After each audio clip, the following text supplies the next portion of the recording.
Hi, and welcome to Module 4 of A Brief Introduction to Game Theory. In this module, we're going to discuss sequential games. And if you thought all the stuff in the previous module about counterfactuals and what would I do if my opponent did this and so on was kind of unfortunate, you'll like this one better. Because in sequential games, there's a lot less worrying about counterfactuals. In a sequential game, we specify as part of the system the order of play, the order of actions that each player takes. And because of that, often if I'm playing that in a sequential game, I will know what actions were taken before me. So it's not a counterfactual world, it's a factual world, right? It already happened, so I know how to respond. And for actions in the future, they haven't happened yet, and I'm taking my action first, so I have to worry about what will happen in the future, but not think about what happened at present, counterfactually. So, how does that work? And why do we do this second, if it is simpler? Well, to answer the second question first, the reason we do this second is that it requires additional logical framework beyond just actions and outcomes and actors. It also involves things like histories of play and subgames and game trees. None of that's particularly complex, it's just that it's added stuff, so we put it off until later. Let's do it now. So, a sequential game is one in which the actions from the players take place in sequence. We can capture that by what's known as a game tree. And let's kind of like this. Let's say I have two players. Player 1 goes first. And let's make a dot to represent the action for player 1. Now let's say that player 1 has two strategies, A and B. What we do is represent that by two lines coming off the node up here, the first node, which is player 1. And the first strategy is A, and the second one is B. And by writing each of these letters for strategies on these lines, we've said that player 1 has two choices, A or B. Now let's say after player 1 goes, player 2 goes. So that happens regardless of what player 1 does. So if player 1 has chosen A first, player 2 can choose between C and D. And if player 1 has chosen B instead, player 2 can also choose between C and D. So now player 2 has now chosen, can now choose between C and D, but the choice might depend on player 1's prior choice of A. Let's compare that with a simultaneous game in which player 1 would have the choice of A and B, and player 2 would have the choice of C and D. Very similar, and all these possibilities can happen in this game, in the sequential game as well, right? A and C can happen, B and C, A and D, and B and D. They all four can happen in both cases, sequential and simultaneous. The difference is in the simultaneous game, player 2 doesn't know if player 1 is going to choose A or B, whereas in the sequential game, player 2 does know if player 1 has chosen A or B. So in some senses, there's more information inherent in the sequential game as compared to a simultaneous game. This information can be captured in what's called a history of play. The history of play comprises all previous actions taken by any actor up to the node that you're in now. So the history at this node right here is A. Player 1 has played A. The history at this node, which also has a 2 attached to it, is B. If we go further and said player 1 got to go again, say, and could choose E or F down here, then the history at this node would be AC. So they just know that first A was chosen and then C was chosen. And you can have as long a history as you want and as complicated a game as you want based on what you're trying to model. Although in general, we try to keep games simpler to make the intuition that arises for them more clear. Anyway, that's a history. A subgame is a piece of this game that starts at a particular single node and comprises all moves after that. So in this game, this is a subgame of the bigger game. This is also a subgame, as is this. So this game has what we call 3 proper subgames, and technically speaking, the entire game is a subgame, but that's an improper subgame. Why am I defining subgames? The reason is the way we figure out what an equilibrium is in a sequential game is by making extensive use of these subgames. And by the way, sequential games are often called extensive form games.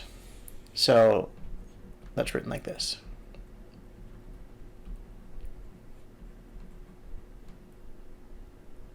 Okay, so how do we do that? Well, what I haven't drawn on this particular game yet are payoffs, or outcomes. In this game, we might have, let's say, 2, 2, and 3, 0, and 0, 3, and 1, 1. If you remember, that's a PD, Prisoner's Dilemma. And let's get rid of this thing down here. Let's see if we can do that simply.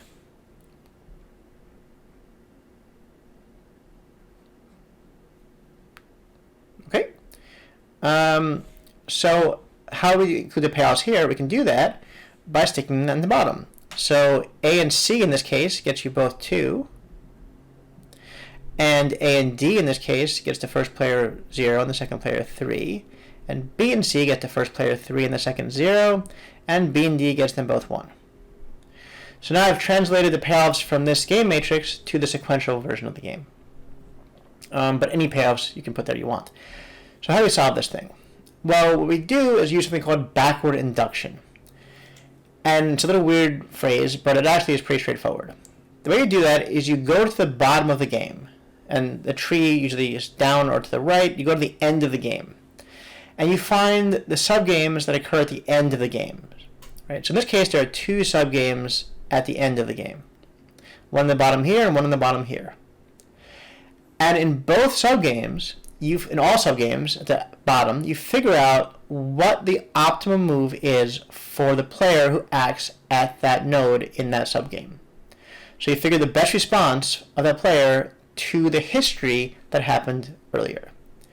So let's figure out what it is. So in this case, player 1 chose A first. What's the best response for player 2? Well, if player 2 has a choice between 2 and 3, 3 is better than 2, so the best response for player 2 is to choose D in this case. We capture that here by writing by sort of bolding or making a double line on the strategy that player 2 chooses in this subgame. Now we must consider what player 2 would do in the other subgame. In all subgames, you have to consider what each player would do. In this player, for this history, the history of B, player 2 chooses between 0 and D. C gets player 2 0, D gets player 2 1, D is again better. So we bold this line. Now we go up the game to the next highest subgame, which in this case is the whole game. Player 1's got to choose between A and B. Which payoffs matter? Well, the only payoffs that matter are the ones that occur on the equilibrium play. These are the ones we bolded. If player 1 chooses A, player 1 knows that a rational player 2 will always choose D. Given that, player 1 knows A results in a value of 0. And so that again, because player 1 knows that player 2 is rational, player 1 knows that should player 1 choose A, player 2 will always choose D. Given that, player 1 knows that the payoff associated with choosing A in the first stage is going to be 0. In contrast, if player 1 chooses B, player 1 again knows that player 2 is rational, player 2 will choose D, and then you end up at payoff of 1 for player 1. Since 1 is better than 0, player 1 in equilibrium will always choose B, and you again end up back in the punishment, both people punishing the defection equilibrium in this kind of game. So in this game, because each player has a dominant strategy of defect, or B and D in this case, you get a single equilibrium BD. So it seems like, why am I doing this? The same as the original PD. That's true. But if you remember, we changed the PD around a little bit, and we had this version of it. This was sort of an altruistic PD. Talk about that more later. And there you had 2 equilibria possible. What happens in this kind of game? In a simultaneous game? Let's get rid of these payoffs over here. Get rid of these 2. Let's replace them with the payoffs from this altruistic game. What happens now? Well, in this game, in this node, and I should probably erase the original equilibria because this might not be true anymore.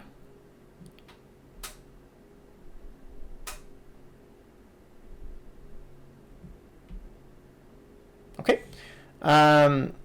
And what happens then? Let's go to this first subgame again after the history A. And now player 2 compares 2 to 3. Well, in this case, C is a better option, so we bold this one. Now after B, player 2 compares 1 to 0, so 1 is still a better option. So far we're getting the same kind of equilibrium as before, right? Two possibilities, cooperative defect. What about player 1 now, though? In this case, player 1 knows what player 2 is going to do, because player 1 can kind of dictate what player 2 does. If player 1 chooses A, player 2 will choose C, and player 1 will get 3. If player 1 chooses B, player 2 will choose D, and player 1 will get 1. Since 3 is better than 1, player 1 will choose this cooperation over here, this A, and guarantee both people a 3. So in this case, there's only one equilibrium, not two, only one, and that's when both players get the best outcome. So what's different here? Well, what's different here is that because player 1 could dictate future play by choosing A, player 1 could direct player 2 into choosing the best outcome. And that's the difference in sequential games versus simultaneous games. That's one difference. Right? So we call this process of starting at the bottom, figuring out what the best response is, and then working our way up the game, backward induction. And we call the equilibrium that arises from this process of backward induction subgame perfect Nash equilibria, or just subgame perfect equilibria. The idea is in every single subgame, every actor is acting optimally. Every actor is playing best responses in every subgame, not just in every, not just overall. And typically what happens is that the set of all subgame perfect Nash equilibrium is going to be a subset of the set of Nash equilibrium. So if you take any game that has a game tree like this and convert it to a game like this, you will in general find no fewer than, and usually often more equilibria in the simultaneous version than the sequential version, because in the sequential version, certain equilibria go away because one or more of the players can direct the other players away from those equilibria the same way player 1 did here. This is a pretty simple one. I will do one slightly more complicated one before moving on to examples. Let's say I took the same game, and now I had an additional thing. Well, and I'm not going to write the payoffs here because it's not really worth it, but the point is, first I would figure out what's done over here, what strategy true over here. Then I would go up to these two games, which are higher, and let's say that was here, and here, and then I would choose the top one that's best. How would I choose the top one in this case? Well, let's see. This person is deciding between choosing, let's say, C and D. This is E and F. Well, what happens if let's put player numbers on here. 2, 2, and 1 again. Here we're saying player 1's optimal strategy is to choose E instead of F. We'll assume the payouts work to make that work. For player 2 is deciding between C and D. C gets player 2 a payoff associated with E, because player 2 knows that if player 2 were to play C, player 1 would choose E. If player 2 chooses D instead, player 2 gets the payoff associated with D in this case, which might be more. And then just start sticking things in here to make life easier. So in the case of E, we have, let's say, player 1 likes it better, so let's say it's like 5, and player 1 gets, player 2 gets 0, and in this case, player 1 gets 2, and player 2 gets 4, and in this case, they each get, I don't know, let's say 2. What happens then? Well, player 1 has chosen E because 5 is better than 2. Now, player 2 has a choice between choosing C, which will then result in another choice from player 1, which will be E, which will get player 2 0, or choosing D, which takes away player 1's subsequent choice. There's no more choices after D in this game. So if player 2 chooses D, player 1 does not get to decide again. That option gets player 2 a 2. Since 2 is better than 0, player 2 would choose to stop player 1 from acting and just get the 2 now, given A was chosen in the first place, given a history of A. So player 1, right, could have done, and let's actually make this 1 because it's better. Player 1 could have done better, this is a key point here, player 1 could have done better in this game by choosing F, because a choice of F would have gotten player 1 player 2 and a choice of F would have gotten player 2 4 instead of 2. Player 2 would have preferred 4 over 2, and then player 1 would have gotten a 2 instead of a 1 in this history. So let me say that again a little more slowly. In a history after A, if player 1 chooses C, player 2 is a choice. If player 2 chooses C, player 1 is a choice between E and F. E is better for player 1, but F would get player 1 too. If player 1 could choose F, then player 2 would be given a choice between choosing C, which would be followed by F, which would get player 2 a 4, or choosing D now, which gives player 2 a 2. Since 4 is better than 2, player 2 would choose C, knowing that player 1 would choose F and get player 2 the 4. However, that would require player 1 to do something irrational, because player 1 would have to somehow convince player 2 that player 1 would be choosing F, even though that would give player 1 a 2 instead of the 5 that player 1 could get by choosing E. In game theory, we say such a statement is not credible. It's a non-credible commitment. Player 1 would make a commitment to choosing F later, but it's not a credible commitment because everyone knows that player 1 is rational, and a rational actor will choose the best action given that actor's payoffs. And since these payoffs are common knowledge, everyone knows that the best action for player 1 to choose is E. Therefore, since everyone knows that player 1 can't do anything but choose E when the option arises, player 2 won't choose C because player 2 doesn't want E to be chosen. So player 2 would choose the thing that's worse for everyone, which is D, because player 1 can't credibly commit to doing the thing that would be better for everyone. Sequential games carry with them often this really important substantive notion of credible commitment, right? The inability to commit to actions that would be better for people who could then act in better ways earlier in these games. So, for instance, in that game, in the Prisoner's Dilemma version, I might want to commit. In the basic Prisoner's Dilemma, right? I might want to commit.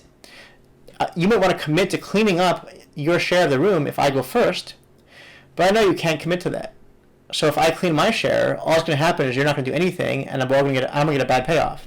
So because you can commit to cleaning, I can't choose to clean up front.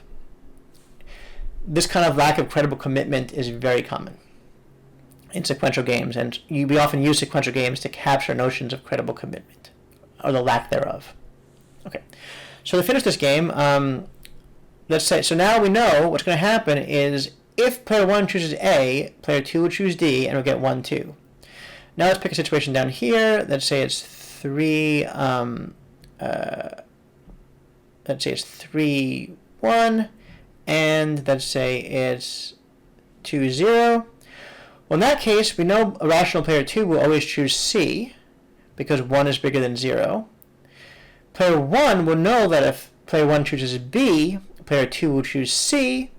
That will get player 1 a 3. Since choosing A gets player 1 a 1, and choosing B gets player 1 a 3, player 1 will always choose B, and this is going to be the equilibrium outcome. Player 1 chooses B, and player 2 chooses C. Now that said, the entire equilibrium is not just B then C. Any sequential move game requires specifying what you do in every possible history. So the full equilibrium looks like this. If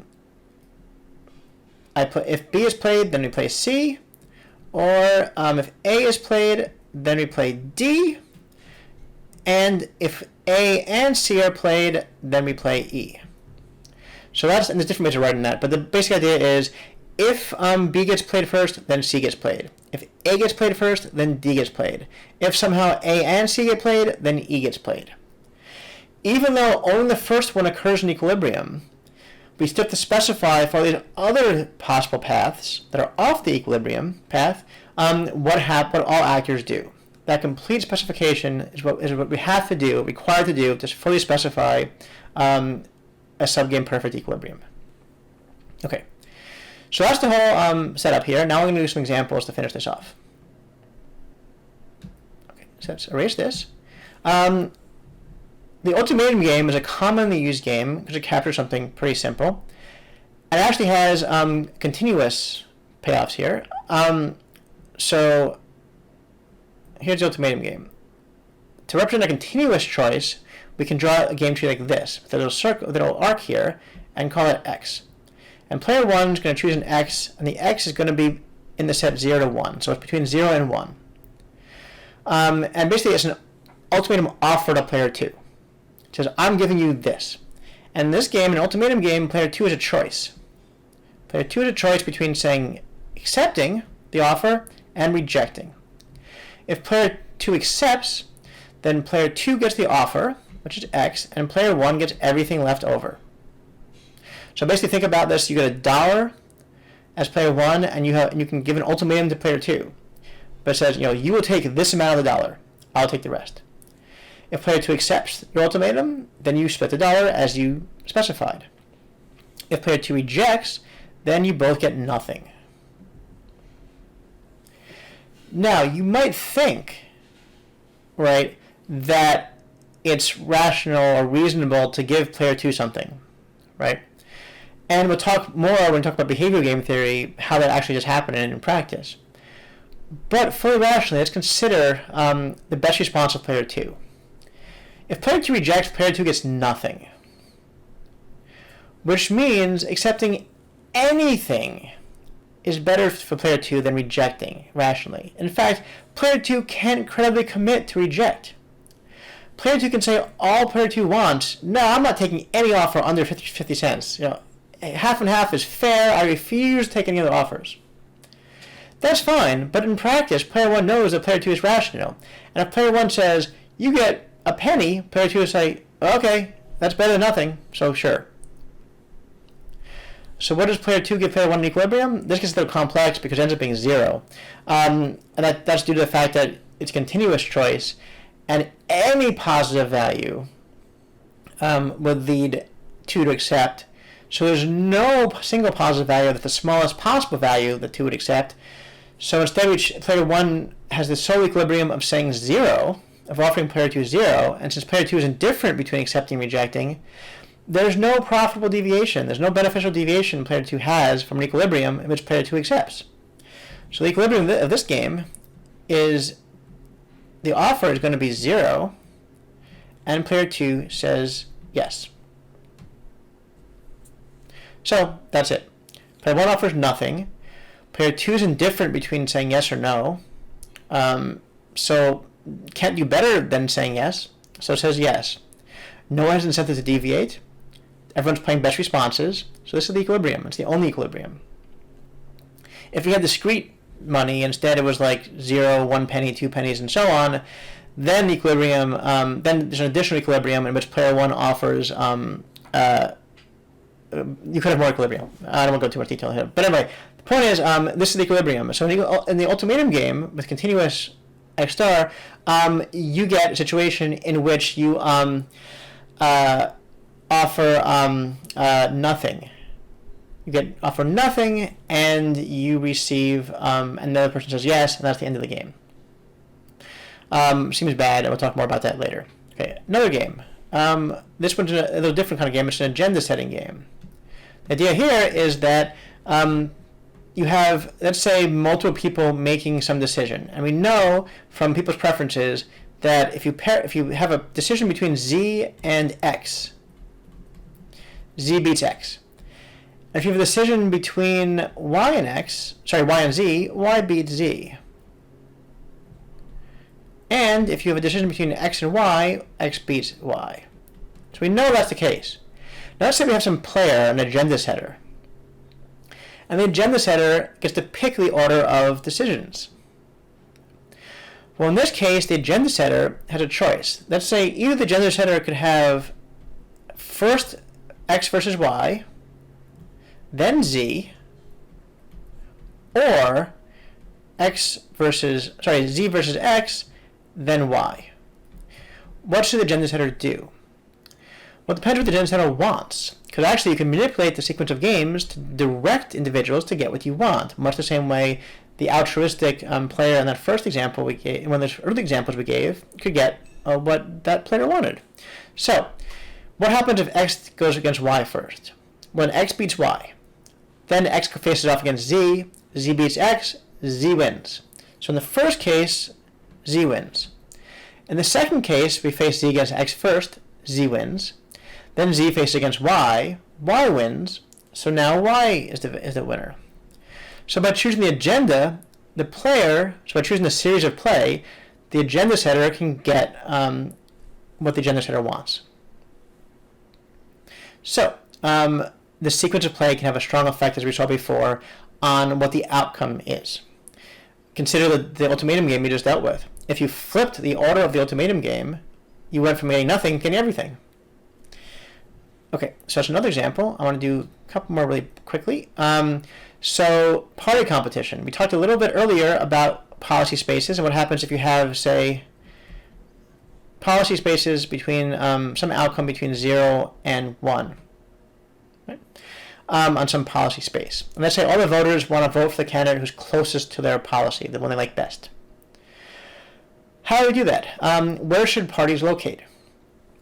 Well, if parties were, and let's say all the voters are spread out uniformly between 0 and 1. So where should candidates locate? Let's say if there are two candidates. If there are two candidates, right, and let's say what's the first one choose? Well, if the first one chooses anything, let's say first candidate's called A, and they choose a policy anything less than a half, what happens? The second candidate is going to choose a policy as close as possible to the first person's policy without going to the left. What does it look like? So here's 0, and here's 1, and all the voters between 0 and 1. If player 1 locates over here, what should player 2 do? Well, player 2 locates right next to player 1, then all these voters are closer to 2 than 1. And then these voters all vote for party A, and all these voters vote for candidate B, or party B, and then party B wins. Assuming the parties want to win, this isn't great. The same thing is true in reverse if you go greater than 1/2. You have party A, and party B locates right next to party A, and then party B wins more than a half again. So what should player 1 do? The only thing player 1 can do is to locate exactly at the median voter, the middle, 1/2, that should be party A. And in that case, if party B locates to the left, party B gets less than half of the vote, and to the right gets less than half of the vote. So party B will locate in the exact same position, and they'll tie, and it'll be a tie election. So by going in sequence, right, party A has less power in this case than party B, because party B can see what party A did and react. The reason I'm including an example, even though we didn't talk too much about policy preferences, is it shows you a different version of ordering. In the ultimatum game, or the agenda setting game, whoever goes first has a lot of power. That's quite often true. Whoever goes first can kind of dictate what happens later in the game, and that's good. In some games, though, like this party competition game, with two parties, the party who goes second has more power in a sense, because the party who goes second can win the game, and thus the party who goes first plays the tie.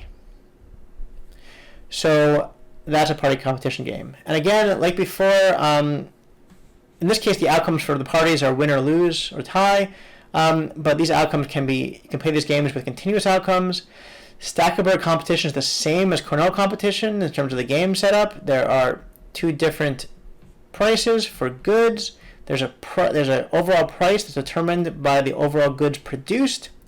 Each individual produces some level Q of some widget or whatever. There's a cost to production. Your individual profit is the price minus the cost times the quantity for each player. The difference now is player 1 goes first, picks an amount, and then player 2 goes, conditional on what player 1 chose. So these equations will become the same as before. The difference is first player 2 goes and finds some best response function as a function of what player 1 does. Then player 1 plugs this in over here and finds an even better best response that optimizes the quantity conditional on knowing how player 2 will respond. In this case, the first mover will have an advantage in the market by getting to set the quantity that gives player 1, that gives the first mover the best possible outcome and forces player 2 to react rather than just choosing what player 2 wants. Now, player 2, would benefit in some cases by credibly committing to some different quantity that would force player 1 to choose something better for player 2, but player 2 can't commit. All player 2 can do is do exactly what's optimal for player 2 given what player 1 has already done. Just like before, this lack of credible commitment ensures a first mover advantage for player 1. So these sequential games are really nice for capturing situations of either sort of credible commitment lack or advantages for moving first or second. Okay. That's it for this. Again, these last two are the sort of longest modules because they have the most detail, the most general. The next few should be a little shorter. Thank you very much.